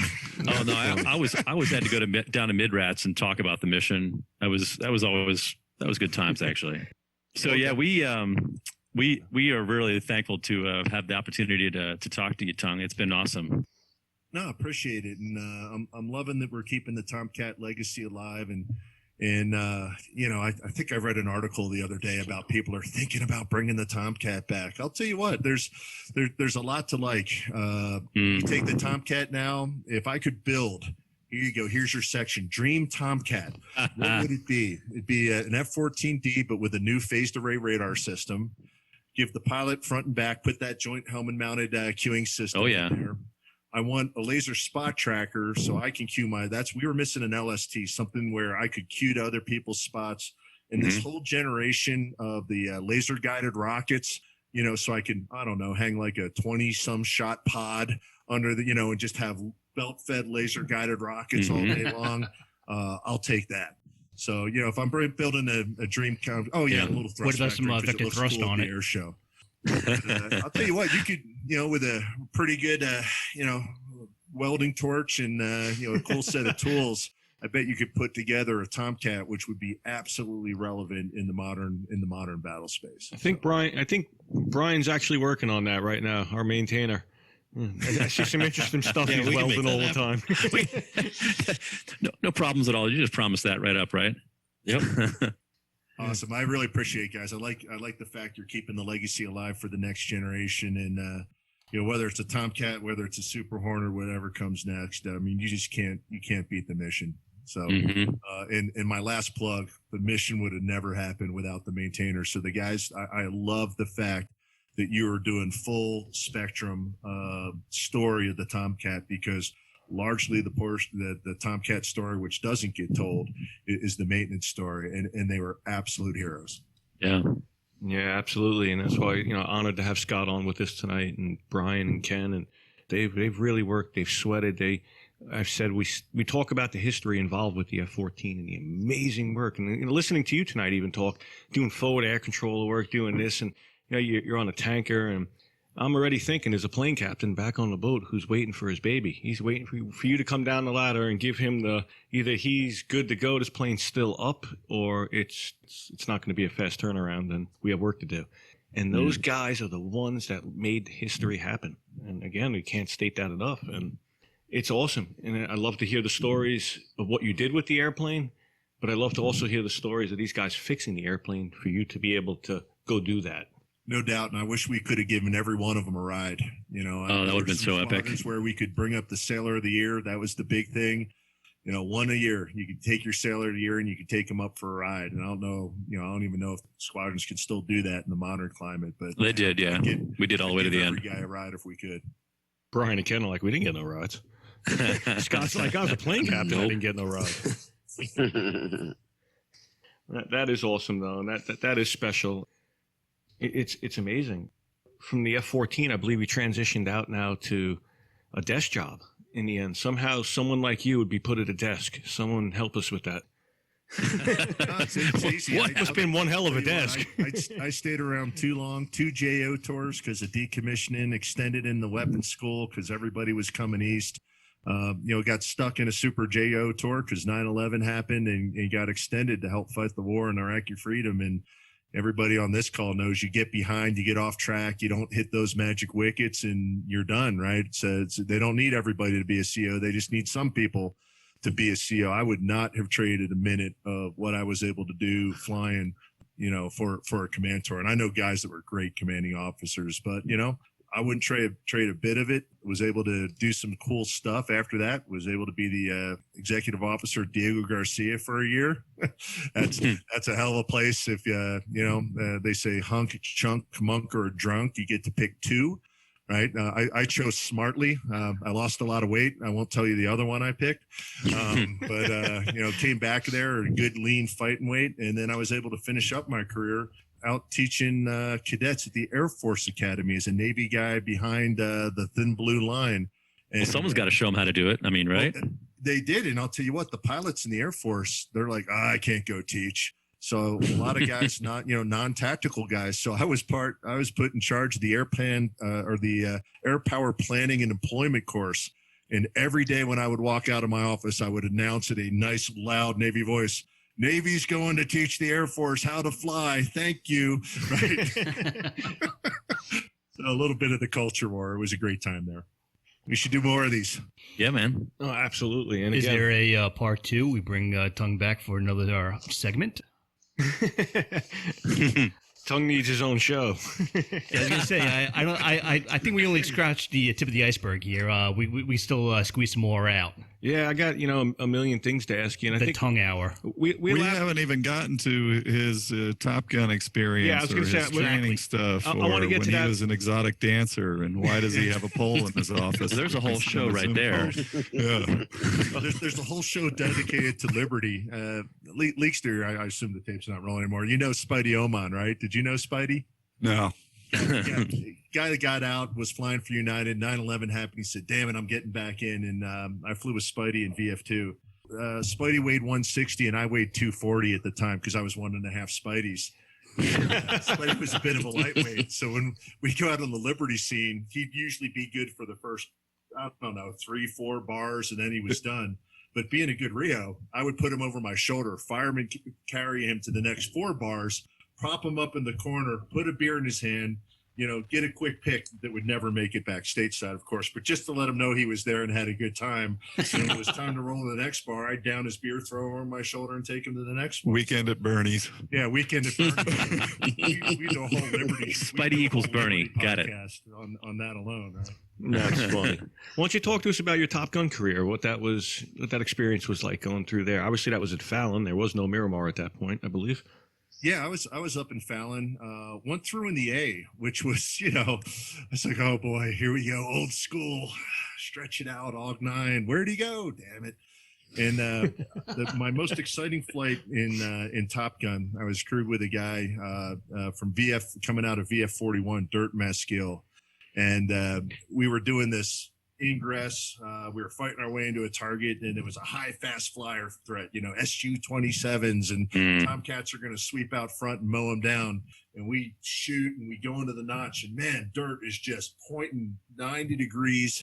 Yeah, he's just pointing 90 degrees straight down, and I'm like, woo, buddy, man, this is the mother of all notches. In fact, it's a notch, all right. Pointed straight down, and we're like going to wind up pulling it out in the middle of one of these valleys in Fallon. And I'm like, damn, man, that was good. There was no way they were going to see us through that. And we came back in, cleaned up. It wasn't until after the flight that Dirk told me, well, when I went into the notch, I lost the right engine, TF30. And when I was trying to get it started, I lost the second.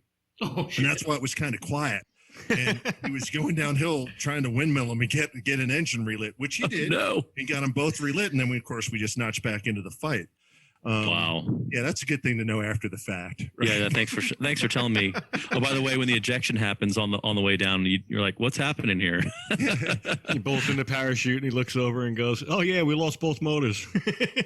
You didn't notice that? Oh, sorry about that. Yeah, you don't hear the stall tone in the back, right? You're just dumb and ignorant in the back, and that's thinking, "Woo, man!" Because. I mean, even 40 degrees nose down feels pretty steep, for guys that haven't done it. When you're bullseye nose down, it gets your attention because everything's floating and, It's a serious unload. It's very uncomfortable. Yeah, I'm not comfortable. It's very uncomfortable when you're just going straight down in that thing. It's a hell of a time. But Top Gun was good. It was a strike fighter course at that point. So you did some air to ground, but it was more self escort, and it was still more of an air-to-air thing. I had an occasion to come back and actually speak to the Top Gun course after the fact about the air-to-ground mission and where I thought we were going.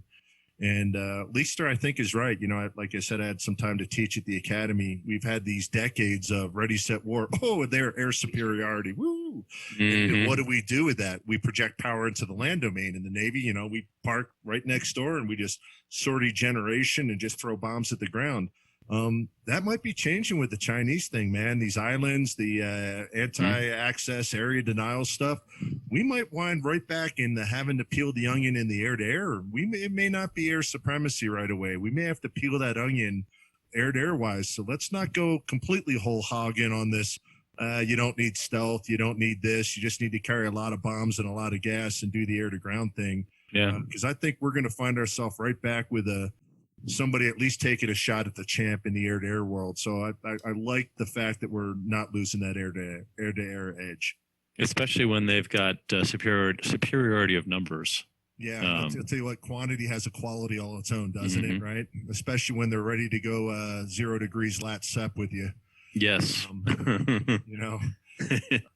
And for those who aren't familiar with those terms, what they mean is nose. What he means is nose to nose.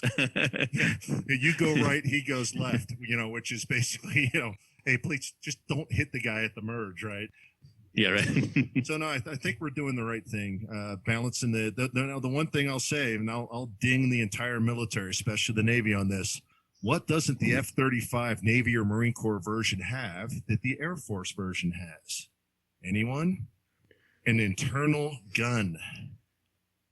If you want to carry bullets, you got to take a gun pod on the B or the C, the Marine Corps version or the Navy version. And I think, my God, I thought we learned that with the F4. Because no kidding. I mean, I just got done telling you, I never thought I'd be strafing in a Tomcat, and there I was. No. In the fact that we would not put an internal gun, and I get that it's a design thing, but I'm just surprised that we, that's your basic stick and stone weapon, and when all else fails, that thing works pretty well.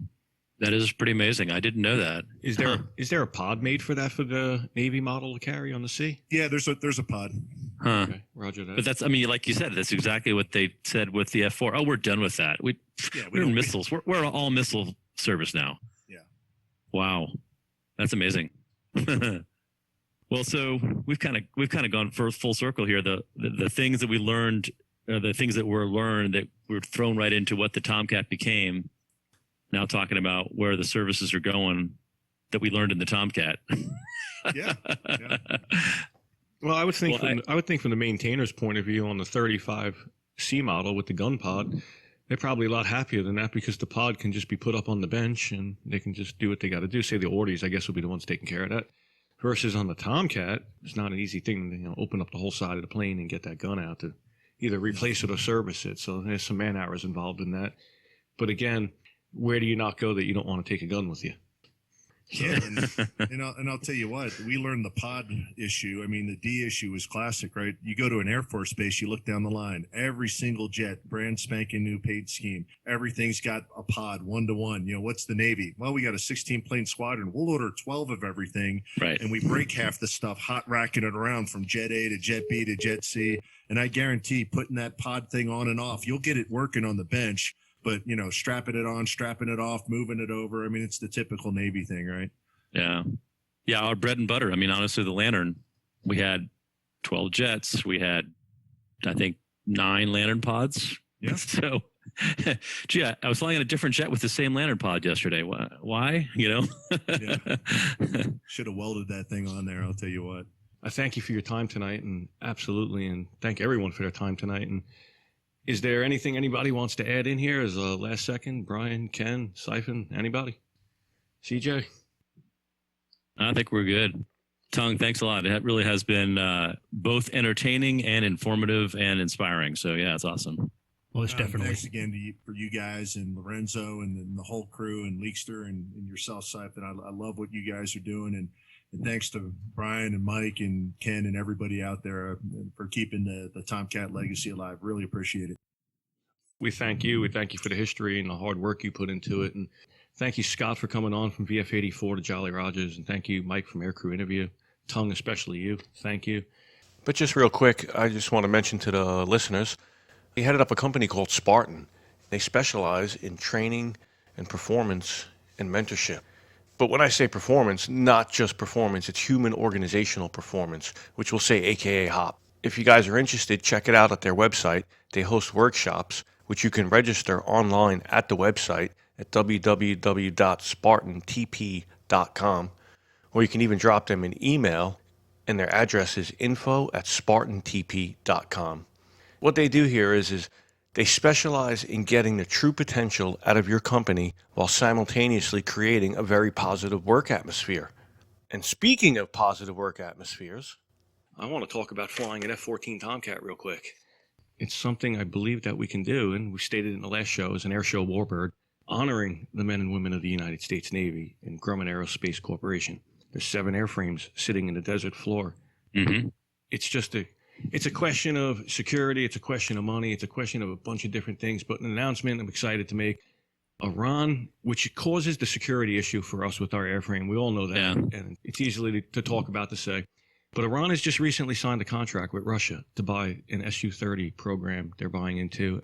Within 5 years, they're going to set up an industrialized state in Iran to go ahead and start building the Su-30 in sections there to start replacing their F-14s. They want them out by 2030 and start moving towards the Su-30 to perform the role, which now removes for us, to some extent, the security issue of our own airplanes and being able so weird to fly yeah. them.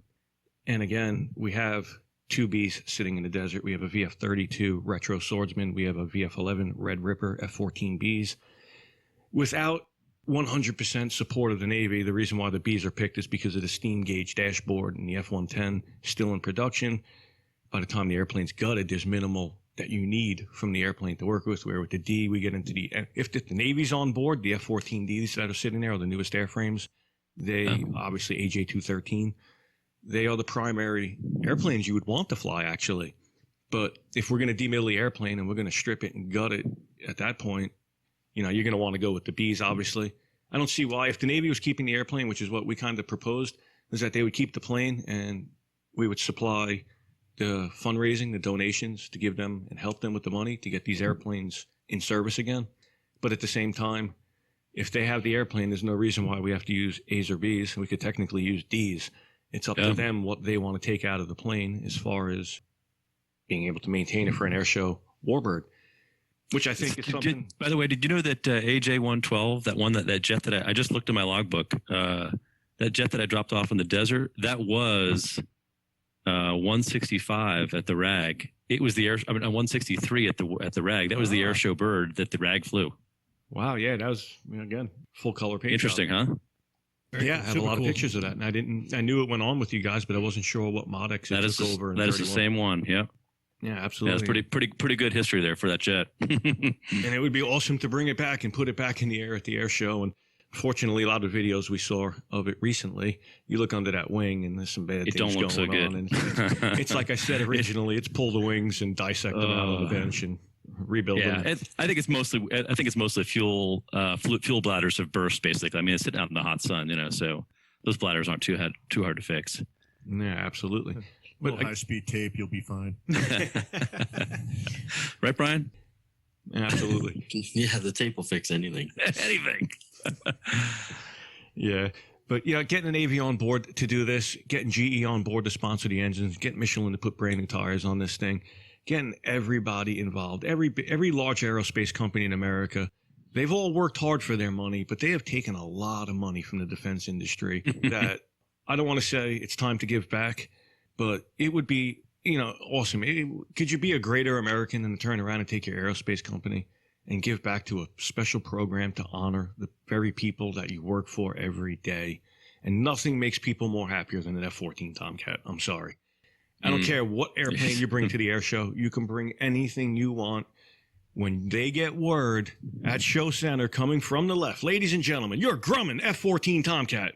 No one cares about anything else. I'm sorry. Even your F-22 is going to have his head hung low going, damn, the Tomcat's here today. There may have to be an age rating on that show because, it's just so damn sexy. Just think, the whole crowd standing there as that Tomcat comes by, taxiing down the flight line, and everyone together, including the announcer and the pilots in the jet, are over the intercom, and everyone's singing, "You've Lost That Love and Feeling." And, this can be with done. the kneel. You got to get the kneel in there. Oh, yeah. Oh, of course. But absolutely, I believe it can be done.